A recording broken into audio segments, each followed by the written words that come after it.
نبی رحمت صلی اللہ علیہ وآلہ وسلم کے پاس ایک 90 سال کے بابا جی حاضر ہوئے، تو بالکل کام کر آ رہے تھے، بالکل ضعیف اور کمزور لگ حضور کی بارگاہ میں آئے، عصا کی ٹیک لگا کر ہاتھ میں عصا پکڑا ہوا تھا،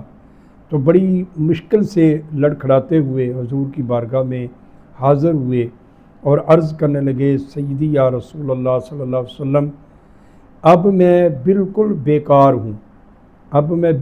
بیکار ہوں، کسی قابل نہیں ہوں، اتنا کمزور ہو چکا ہوں، ضعیف ہو چکا ہوں، نہ میں جہاد کر سکتا ہوں، نہ میں لمبے سجدے کر سکتا ہوں، اور نہ میں مالدار ہوں کہ میں صدقہ کروں، خیرات کروں اور کسی کی مدد کروں۔ کیا یا رسول اللہ، مجھ جیسا نکما بندہ، مجھ جیسا کمزور بندہ، بالکل نکارا، دین اسلام میں قبول ہوگا؟ جب وہ بابا جی بول رہے تھے تو نبی کریم صلی اللہ علیہ وآلہ وسلم کی مبارک آنکھوں میں آنسو آئے۔ فرمایا، بابا جی، اللہ تعالیٰ کے خزانے خالی نہیں ہیں کہ اللہ تعالیٰ کو آپ کی خیرات کی ضرورت ہو، وہ تو بے نیاز ہے، ان کی رحمت کے خزانے اتنے بڑے ہیں کہ وہ ساری مخلوق پر تقسیم بھی کرے تو ان کے خزانوں میں پھر بھی کمی نہیں آتی۔ تو اللہ تعالیٰ آپ کی خیرات کا، آپ کے دیے ہوئے عطیات کا محتاج نہیں ہے،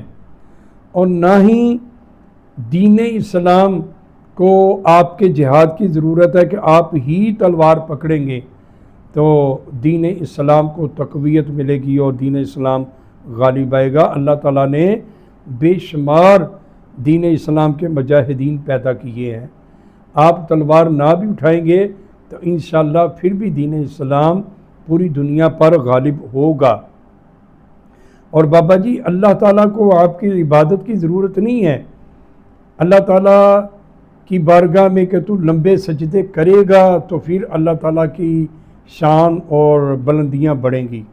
اللہ تعالیٰ بلند و بالا ہے، اللہ تعالیٰ کی شان بے حد ہے، وہ لامحدود ہے، وہ لامقام ہے، وہ عزتوں والا ہے، وہ عظمتوں والا ہے۔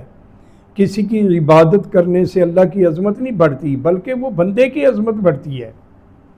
اللہ تعالیٰ تیری عبادت کا منتظر نہیں ہے، نہ تیری عبادت کی اللہ کو ضرورت ہے۔ بابا جی، آپ کلمہ پڑھیں، جتنی آپ کی جسم، جتنی طبیعت آپ کی اجازت دے تو اتنے سجدے کرو، چاہے ایک سجدہ بھی اللہ کی بارگاہ میں، یہاں سے مراد ہے کہ کم از کم بھی اگر آپ اللہ کے حضور جھکو گے تو اللہ تعالیٰ کو آپ کا سجدہ، آپ کی عبادت بڑی پسند آئے گی۔ آپ آگے ہو، زندگی کی آخری سانس تک بندے کے لیے اللہ کی رحمت کے دروازے کھلے رہتے ہیں۔ آپ توبہ کریں، آپ کلمہ پڑھ کر دین اسلام کو قبول کریں۔ اللہ کو نہ آپ کی عبادت کی ضرورت ہے، نہ آپ کی جہاد کی ضرورت ہے، نہ آپ کے صدقے اور خیرات کی ضرورت ہے۔ یہاں سے نبی کریم صلی اللہ علیہ وآلہ وسلم نے اس موقع پر اور بھی ارشاد فرمایا، عمل زیادہ ہو، علم کم ہو، اللہ پاک کو وہ بڑا بندہ پسند ہے جو اللہ تعالیٰ کی تھوڑی تقسیم پر راضی ہو جاتا ہے۔ کل قیامت کے دن اللہ تعالیٰ ان کے تھوڑے نیک اعمال پر راضی ہو جائے گا اور اپنی رحمت سے اسے بخش دے گا۔